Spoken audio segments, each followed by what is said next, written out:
Hello guys, finally we are back with another video. इस video में हम बात करेंगे काइनेटिक थ्योरी ऑफ मैटर के एक बेहतरीन से टॉपिक आइडियल गैस के बारे में।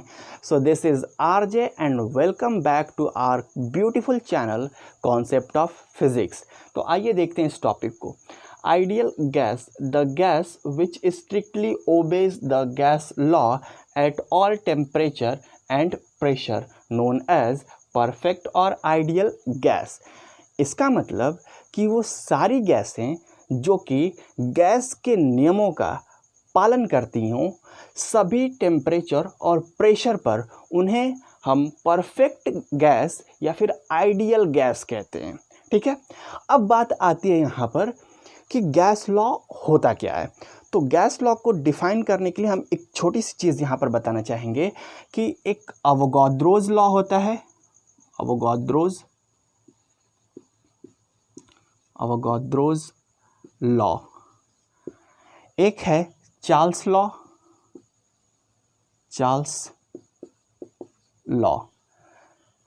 और एक और है जिसको बॉयल्स लॉ कहते हैं, बॉयल्स लॉ। और एक फोर्थ है जिसे हम गे-लुसाक लॉ कहते हैं। ठीक है, तो इन तीनों ना कहकर के यहाँ पर चारों कहें तो, क्योंकि जो गेज-लुसाक लॉ है वो चार्ल्स लॉ के सिमिलर है। जो चौथा है वो है गेज-लुसाक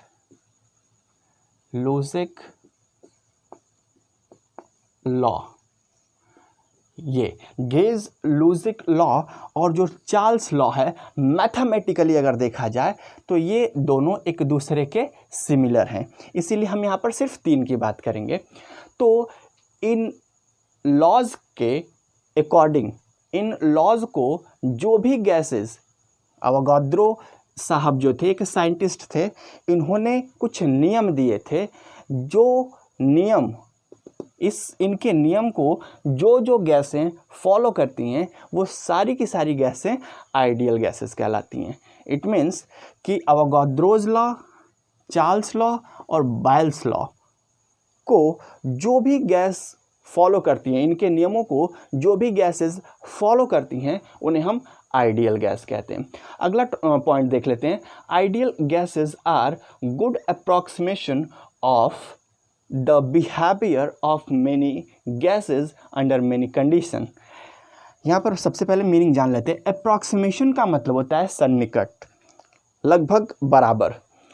तो हम यहाँ पर कह सकते हैं ideal gases are good approximation. इसका मतलब ये है कि जो आइडियल गैसेस होती हैं उनके जितने भी बिहेवियर होते हैं वो लगभग बराबर होते हैं सभी एक सभी स्थितियों में जो आइडियल गैस के जो व्यवहार होते हैं, जो बिहेवियर होता है, लगभग बराबर होती हैं।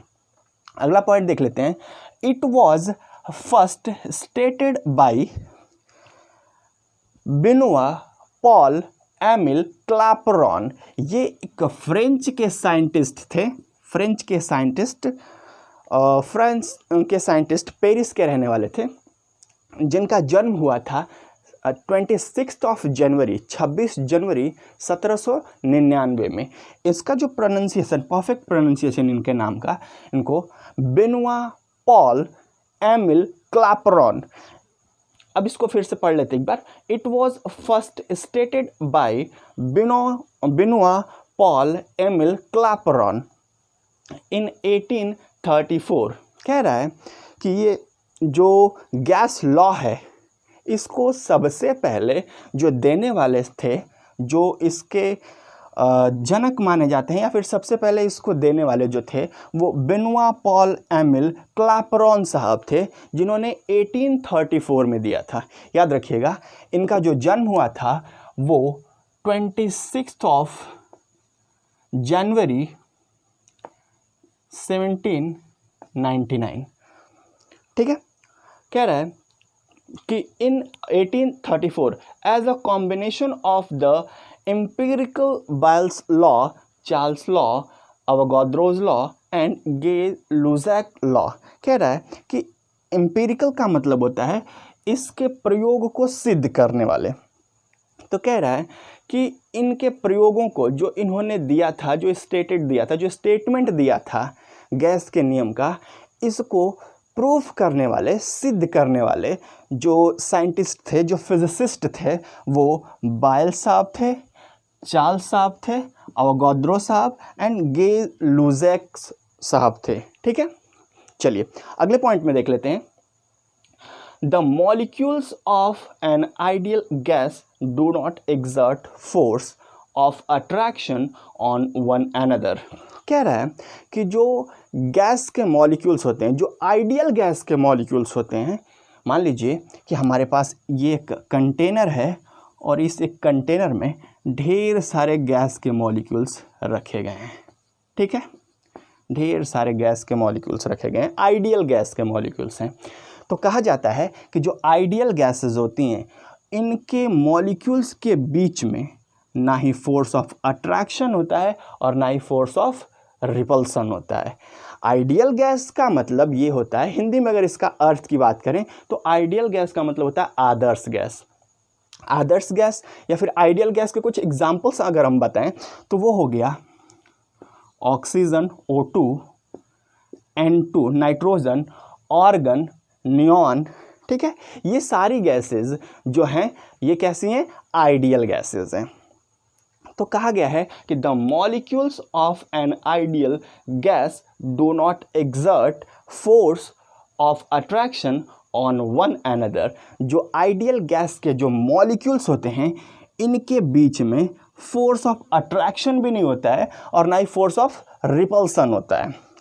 अगर बात करें हम रियल गैसेस की, तो रियल गैसेस के मॉलिक्यूल्स के अंदर फोर्स ऑफ अट्रैक्शन भी होता है, फोर्स ऑफ रिपल्सन भी होता है।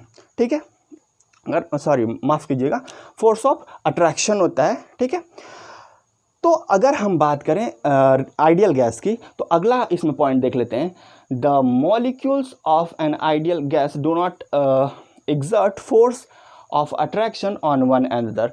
तो जो आइडियल गैस होते हैं, इनके मॉलिक्यूल्स के बीच में ना फोर्स ऑफ अट्रैक्शन होता है ना फोर्स ऑफ रिपल्सन होता है।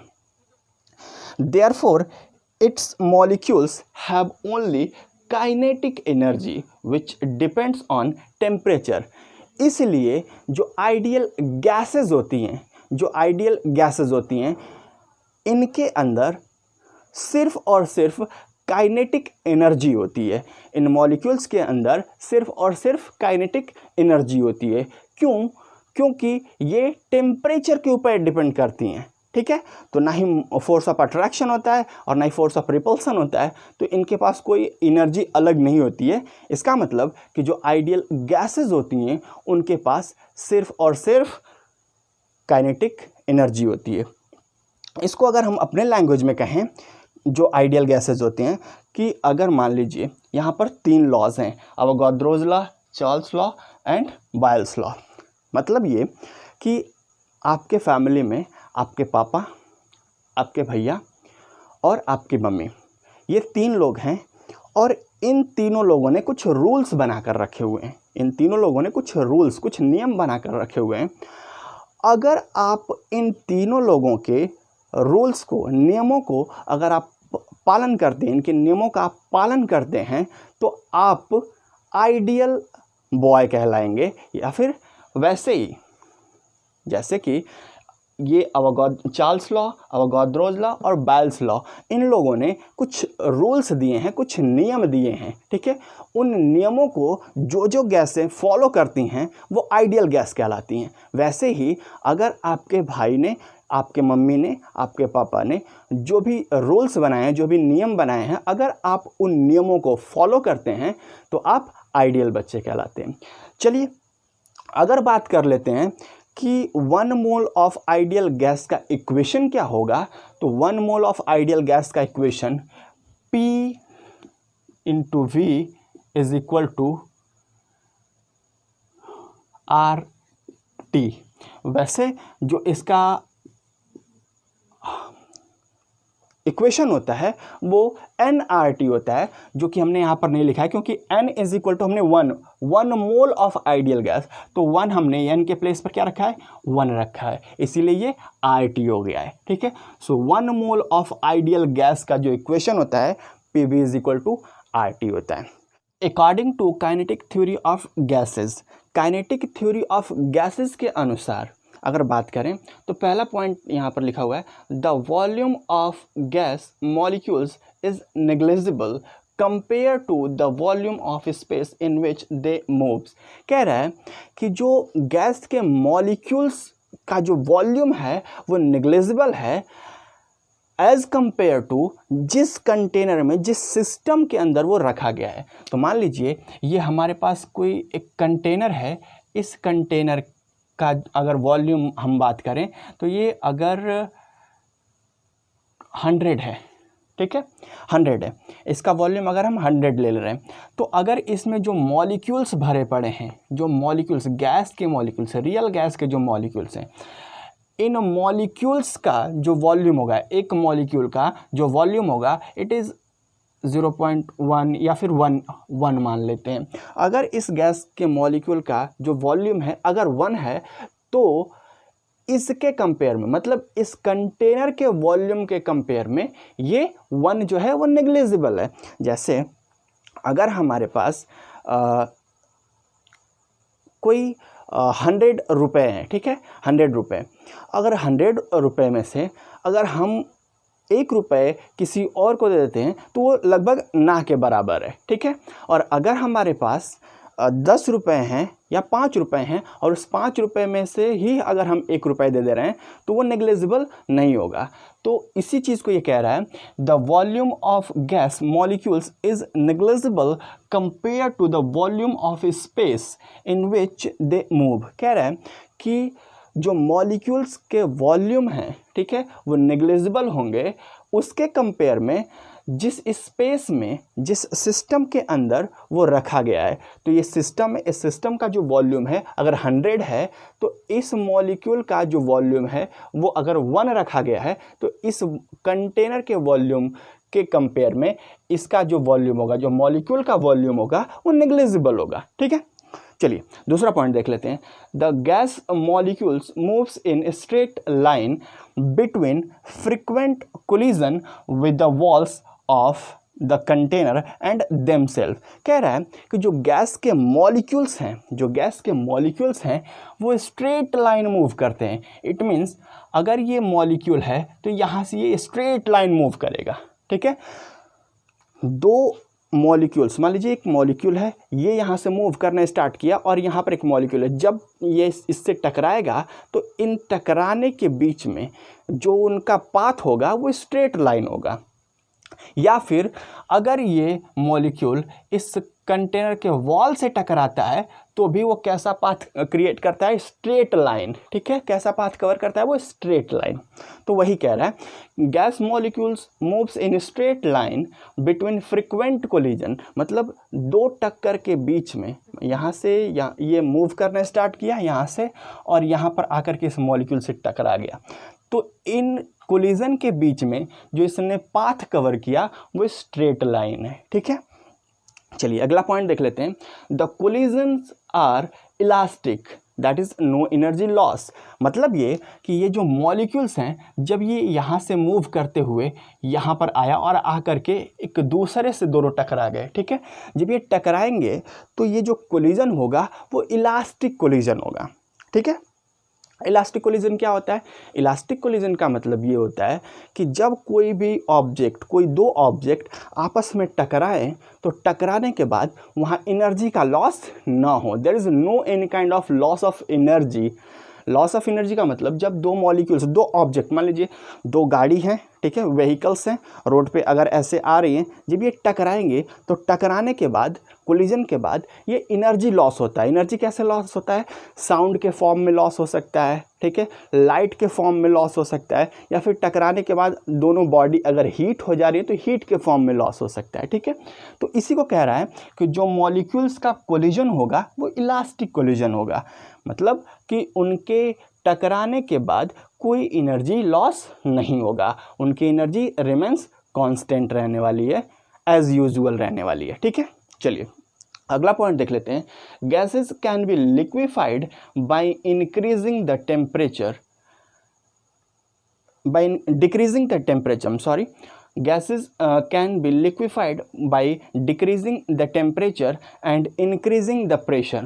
कह रहा है कि जो गैसेस होती हैं, ठीक है, कोई भी गैसेस हों, अगर उनकी जो टेम्परेचर है, टेम्परेचर को अगर घटा दिया जाए, मान लीजिए कि ये कंटेनर है, इस कंटेनर में ये गैस रखा हुआ है, ठीक है, और इसका जो टेम्परेचर है, टेम्परेचर अगर ये 25 डिग्री सेल्सियस है, ठीक है, अगर इसका टेम्परेचर घटा दिया जाए, टेम्परेचर घटा दिया जाए का मतलब इसका टेम्परेचर मान लीजिए -10 कर दिया जाए, ठीक, और इंक्रीजिंग द प्रेशर, अगर इस सिस्टम में मान लीजिए कि कोई पिस्टन लगा हुआ है, ठीक है, और इस पिस्टन को नीचे कंप्रेस किया जा रहा है, फोर्स लगा करके, तो जब इस पे प्रेशर बढ़ाएंगे और इसका टेम्परेचर हमने घटा दिया -10 डिग्री सेल्सियस, तो प्रेशर क्या हो गया, प्रेशर बढ़ेगा और टेम्परेचर घटेगा, तो ये मॉलिक्यूल्स जो हैं, जो गैस के मॉलिक्यूल्स हैं,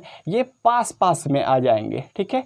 जब गैस के मॉलिक्यूल्स बिल्कुल पास आ जाएंगे तो वो क्या हो जाएंगे, लिक्विफाइड हो जाएंगे, लिक्विड बन जाएंगे, ठीक है।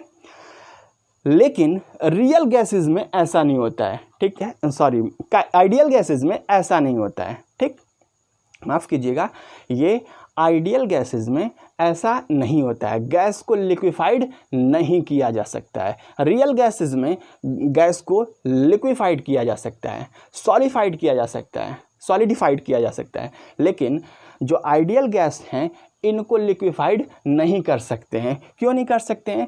क्योंकि इनके मॉलिक्यूल्स के बीच में फोर्स ऑफ अट्रैक्शन नहीं होता है, ठीक है। ये बिल्कुल कबीर के दोहे की तरह है, ना काहू से दोस्ती ना काहू से बैर।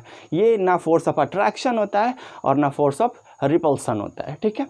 तो हम कह सकते हैं कि जो आइडियल गैस हैं उनको लिक्विफाइड नहीं किया जा सकता है, ठीक है। लेकिन जो सारी गैसें हैं और भी अदर गैसेस, आइडियल गैसेस के अलावा जो भी गैसेस हैं उनको हम लिक्विफाइड कर सकते हैं। कैसे कर सकते हैं? उनका टेम्परेचर घटा करके और उन पे प्रेशर बढ़ा करके। अगर हम किसी भी गैस का टेम्परेचर घटा दें और उसके ऊपर प्रेशर बढ़ा दें तो वो गैस लिक्विड बन जाएगा, ठीक है। कह रहा है An ideal gas has no intermolecular force of attraction, so it cannot be liquefied by applying pressure and decreasing temperature। कह रहा है कि जो आइडियल गैस है उस आइडियल गैस को लिक्विफाइड नहीं किया जा सकता है उसका टेम्परेचर घटा के और प्रेशर बढ़ा के भी, ठीक है। तो आज की वीडियो में हम आज को इतना ही बताएंगे। आगे की वीडियो में हम बात करेंगे चार्ल्स लॉ के बारे में, बायल्स लॉ के बारे में, ठीक है, और अवोगाद्रोज लॉ के बारे में। साथ ही साथ हम आपको बताएंगे गेज-लुसेक लॉ के बारे में, ठीक है। तो आज की वीडियो में इतना ही। पढ़ाई करें, खुश रहें, तब तक के लिए गुड बाय। मिलते हैं अगले वीडियो में।